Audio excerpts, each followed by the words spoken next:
ঘটনা শুনে ভগবান দাস তো রেগে কাঁই। ভণ্ড ধূর্ত কোথাকার। রামকৃষ্ণের উদ্দেশ্যে তপ্ত অঙ্গার গালাগাল ছুটতে লাগলো বাবাজি। পারে তো নখে দাঁতে ছিঁড়ে ফেলে।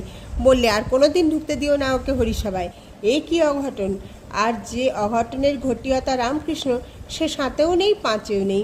সে কিছু জানতেও পেল না। সে এখন বসে আছে তৃণাসনে। সমস্ত তৃণাসনই তার চৈতন্যাসন। আশ্রমে কে এলো বলো দেখি? ভগবান দাস বাবাজি তাকাতে লাগলো চারদিকে। কে আবার আসবে? না, একজনকে মহাপুরুষ এসেছেন আশ্রমে। নিঃশ্বাসে তার সুগন্ধ টের পাচ্ছি।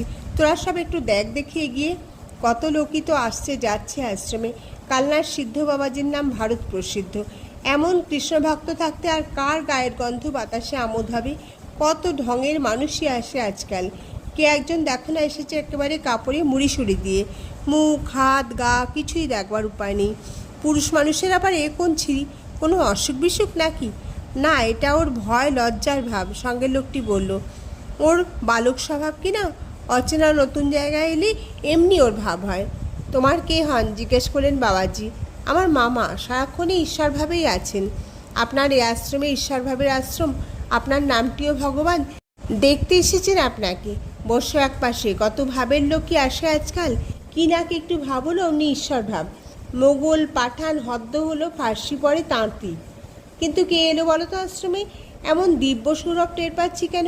বাবাজি উন্মনা হয়ে উঠলেন। কোথায় কে? তেমন আবার কে আসবে আচমকা? বাবাজিকে প্রণাম করে একপাশে বসলো দুজন, হৃদয় আর রামকৃষ্ণ। বসলো একান্ত দিন ভাবে, বিনম্র বিনত হয়ে। দিব্য গন্ধের উৎস কোথায় বুঝতে পারলেন না বাবাজি।